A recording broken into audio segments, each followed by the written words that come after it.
Hey, everybody. With the Consumer Technology Association, I'm Tyler Suiters. We are the owners, the producers of CES, the largest, the most influential tech event on the planet.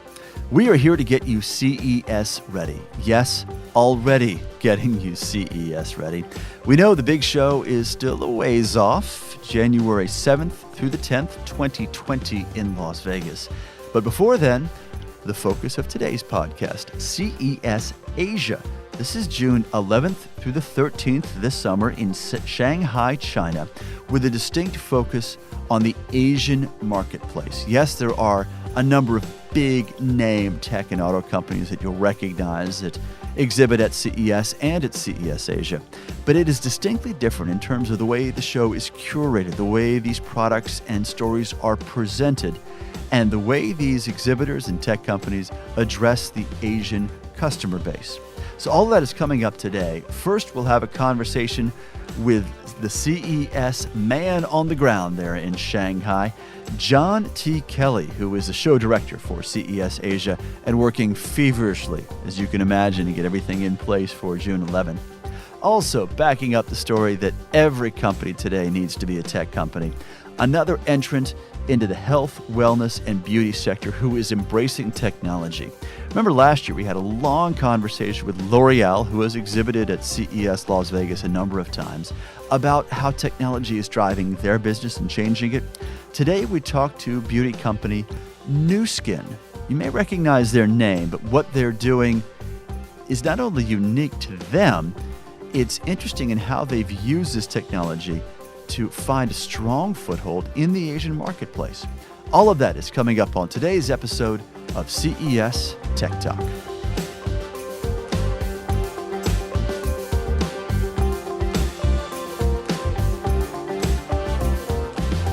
Graciously joining us from Shanghai, China right now, 12 hours opposite of where we sit in Washington, D.C., is John T. Kelly. He is the show director for CES Asia. And John, I'm not sure whether to say thanks for getting up so early or thanks for staying up so late. I know you're outside office hours out there. Thank you, Tyler. Actually, it is evening time here, so we've had another busy day preparing for the show. The show is approximately 2 weeks away, so it is crunch time here in Shanghai for our staff as they work to prepare for CES Asia. Well, let's talk about why it's such a crunch for you and the team, John, in that, where is the show standing right now in terms of the people you're expecting, the number of tech companies that are going to be on hand exhibiting, just the depth and breadth of what CES Asia is for 2019? Well, Tyler, this is our fifth show. So we launched the show in 2015, and we've seen explosive growth since then. In fact, total attendance is expected to grow nearly 75% since 2015, as we're expecting more than 50,000 attendees at this show this year.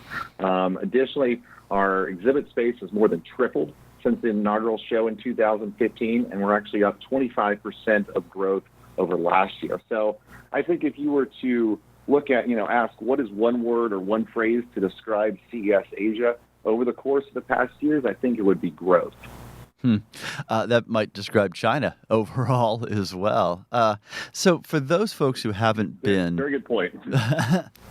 For those who haven't been to China, John, I mean, you can study, you can look at the pictures, you can read articles and do your background, certainly. But it's a bit of an experience to be in a metropolis like Shanghai or Beijing, or take your pick of major cities in China. What is the scene like there on show days? Because there's already so much hustle and bustle and just flat out people in these cities on a regular day, much less a show day. Right. So the convention center we use actually has 17 halls, and we occupy 6 of them, which our first year, 5 years ago, just to put some context here, we occupied 1.5 halls. So, again, going back to that growth that I just mentioned. During the show days, it can be pretty crowded at this show. 50,000 people across 6 halls. It does get fairly crowded. A city of 24 million people here in Shanghai. Everything is crowded. You get on the subway, it's crowded. You walk down the streets, it's crowded. It's kind of hard to avoid crowds here. But we do a really good job of managing people and getting people where they need to be which is on the show floor. There's some really exciting technology on the show floor this year. And so our goal is to make sure that our attendees get to spend time on the show floor and interact with that technology. So how does the show floor look different than CES in Las Vegas? That is the touch point for so many of us, right? When you say CES, each of us has an individual view in mind, a picture of what we remember or what we expect or what really leapt out at us during this show. What about you? You attend both shows, roughly 6 months apart. Similarities and differences between the two for you? Well, I think that's a very good question, and it's one I get asked a lot. And I think, as we've seen, as CES Asia has grown, and we've seen the show grow over the past 5 years, we're starting to see the two shows, CES in Las Vegas and CES Asia here in Shanghai, really complement each other well. So, for instance, technologies that are launched or announced at CES Asia, in a short span of 6 months, we often see that technology progress to see new iterations of it or new applications for that technology. Use it for an example. In 2018, the first AI-enabled smartphone was launched at CES in Las Vegas. 6 months later at CES Asia, the first AI-enabled television was launched. So you're starting to see, new applications for technology. And I think at the rate at which technology is advancing, 6 months is a perfect amount of time for a new touch point or a different touch point with the industry. So those in the industry can see that rate at which technology is progressing. Mm-hmm. Many of the same exhibitors that you see at CES are also present at CES Asia. So, for instance, the Hisense, the Haiers, the Hyundais, the Honda, Kia, Mercedes-Benz. Many of those are the same exhibitors that you see at CES in Las Vegas, and oftentimes they will build a booth on a similar scale to what they do in Las Vegas. However, one thing that I think is unique is that 80% of the exhibitors that exhibit here at CES Asia do not exhibit at CES in Las Vegas. So you're seeing new companies. You're seeing new companies that are pretty innovative. CES Asia is a curated show, meaning we review all applications that we receive for booth space. And surprisingly, every year we do reject a fair amount of companies from the show because we don't feel like they're the right fit for CES Asia. So it is somewhat of a curated experience to ensure that we are maintaining the same quality and standards that we do at CES in Las Vegas. Well, that's a cool point, John, and insightful that, yes, there are different companies involved to a large extent, and some of the global players, the tech giants, or the auto giants, which you could argue are tech giants too, are at both shows.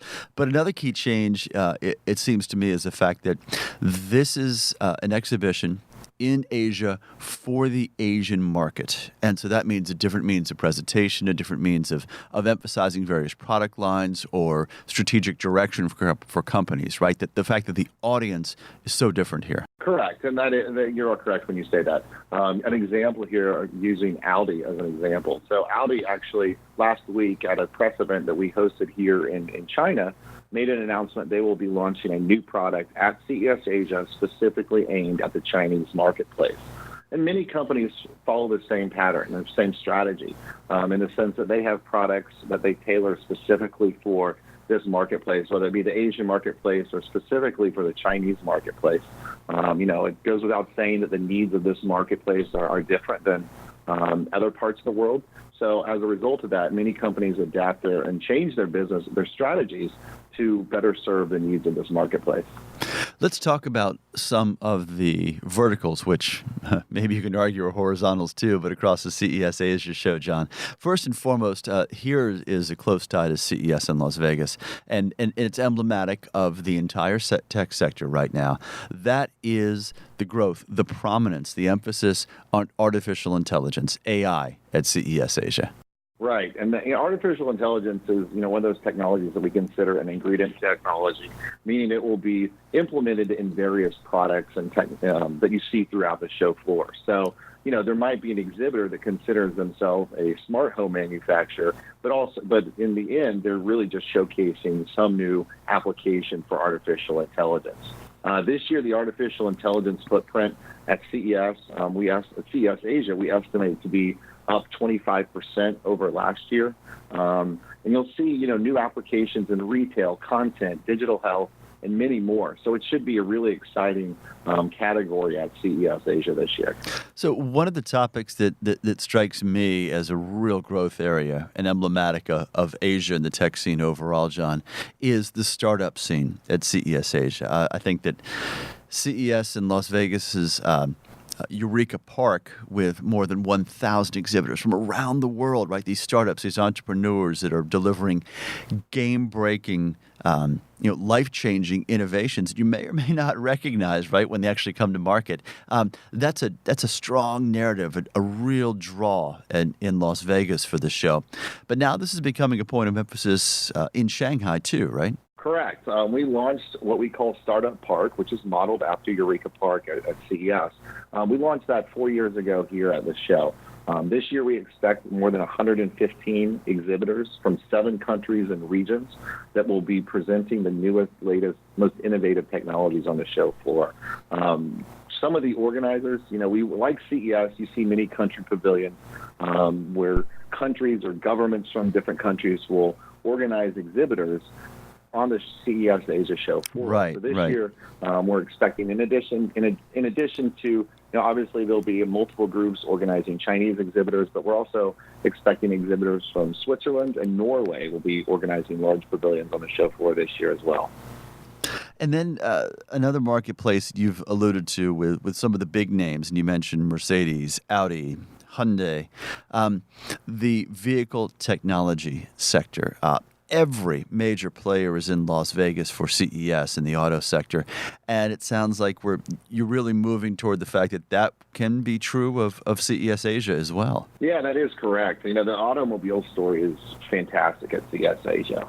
Again, at the beginning of this podcast, I mentioned explosive growth. This is one area that we're just seeing really explosive growth with respect to CES Asia.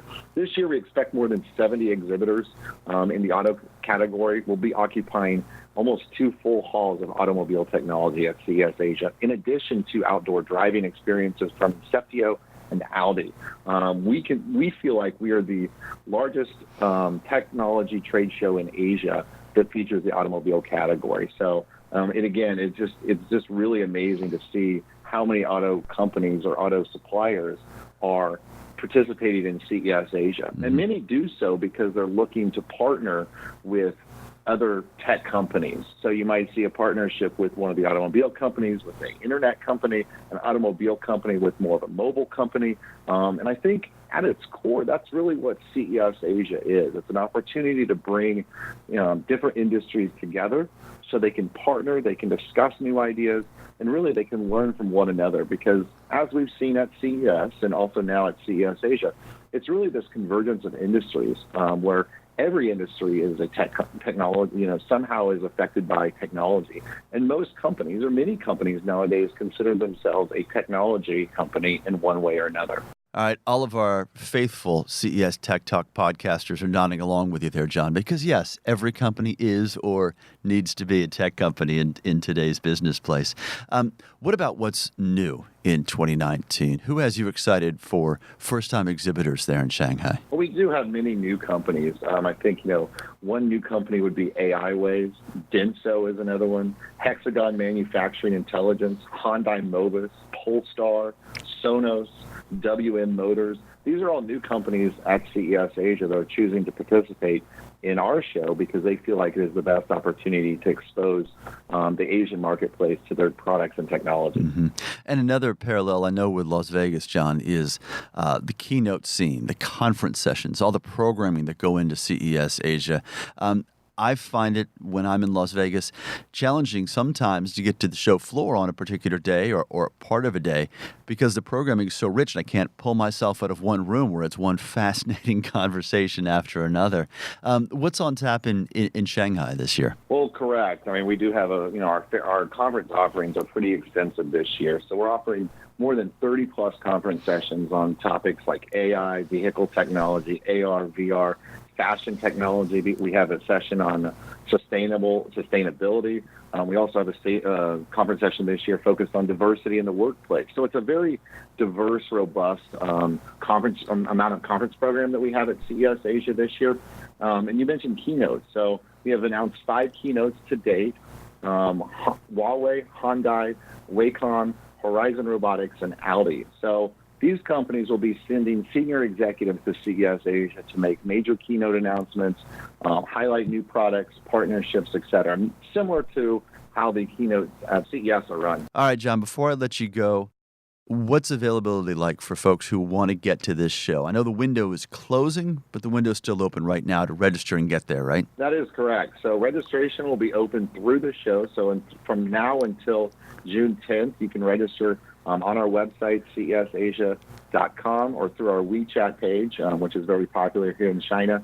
We actually are offering a discounted registration fee of 50 RMB, so that's approximately $8, which is not much money. And then at the on-site fee will kick in on June 10th of 100 RMB, or approximately $16.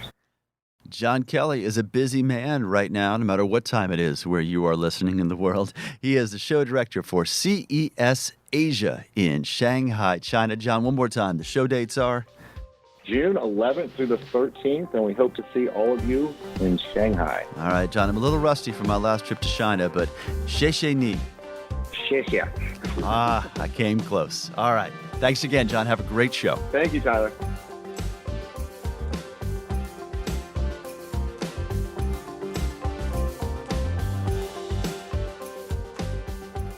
Ritch Wood is CEO of Nu Skin, a company you probably know well, but may not think of as a tech company precisely. Rich, good to have you with us from Utah. I'd imagine the weather is just gorgeous out there right now. Thank you very much, and it is a beautiful spring here in Utah. Yeah, never run out of beautiful views out there. As I said, a lot of people know Nu Skin. A lot of people know you in the health and wellness and beauty sector. Maybe not so much as a technology company, but heck, we love to say it around CES. Every company today is or needs to be a technology company. And clearly you and your team agree. Well, we totally agree with that. I'm fairly new CEO, 2 years in from becoming the CEO after being the CFO for about 15 years. And we feel very strongly that the companies who are really going to win and be successful going forward are those who are going to implement technology top to bottom in their companies. So what does that look like at Nu Skin? If you would, just give us a bit of an overview of where the company is right now, 2 years into your tenure as CEO, and how that element of technology is not just becoming a pillar, but an overall ingredient in who and what Nu Skin is. We developed a strategy of how to really drive our business forward through customer growth. And as we look at our customer growth, it really happens in 3 ways. We call it our platform, our product, and our program approach to touching customers and bringing more customers to enjoy our products. As we talk about our platform, it really is utilizing social selling and technology to make a better customer experience and expand our reach of our sales leaders to be able to connect with more customers. From a product side, we have a platform of devices. We call them our beauty devices, which we utilize to deliver ingredients in a way that improve the experience and the efficacy of our products. So technology plays a key role in that. On the nutrition side, we focused on technology to help us develop an ingredient that's pure, clean, and sustainable. And we will be highlighting this at CES, but it's indoor growing technology, which allows us to utilize much less space, much less water and resource to develop a higher efficiency ingredient that's clean, pure, and has no pesticide or herbicide. So that's really the product front. And then I would say on the program front, it's all about how we reward and recognize our sales leaders for their success. And utilizing technology in that aspect is core to our ability to be successful. So it really does, as you mentioned, I think, flow through each aspect of our business and form essentially the foundation of how we generate our strategy going forward. So I want to jump back to that sustainability angle in just a moment, Rich. But first, the product overall.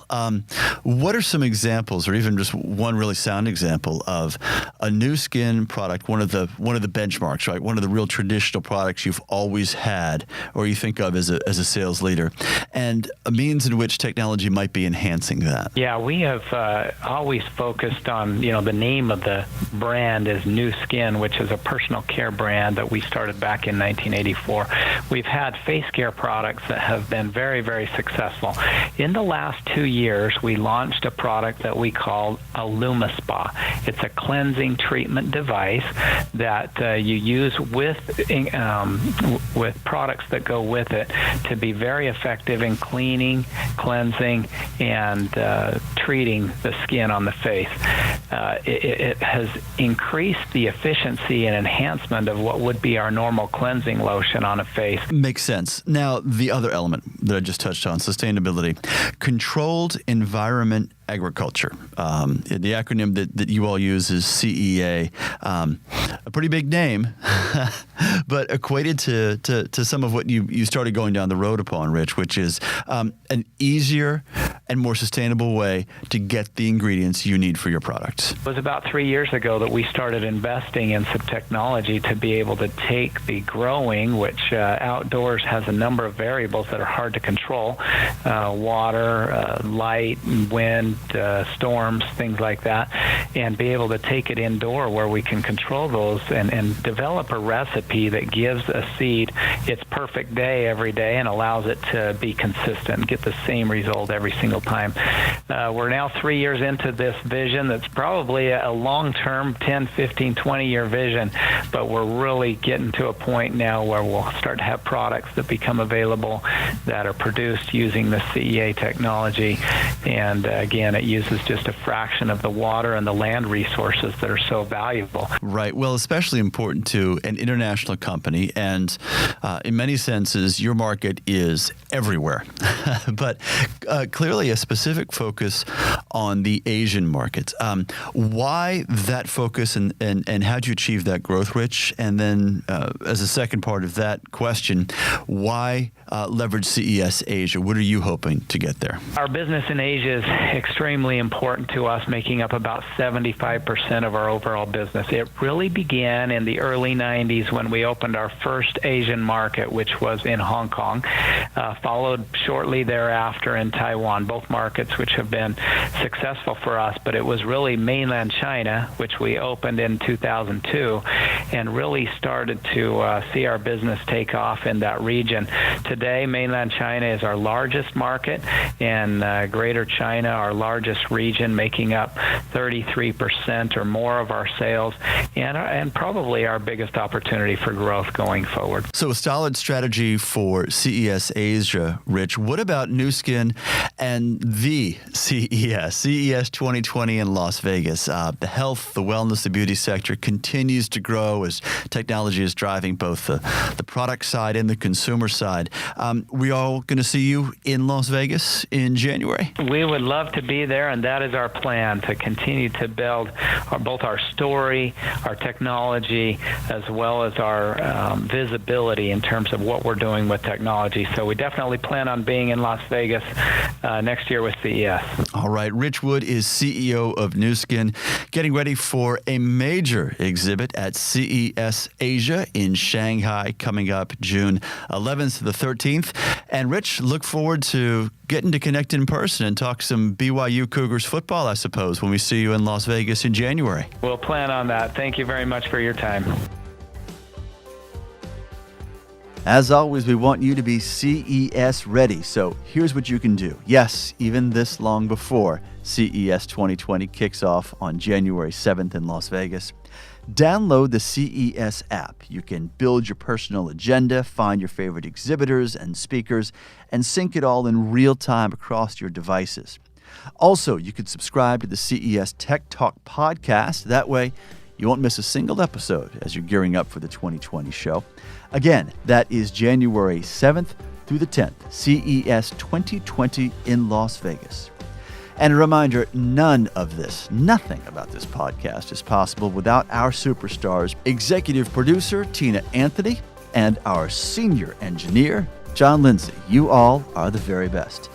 Thank you for joining us. I'm Tyler Suiters. Let's talk tech again soon.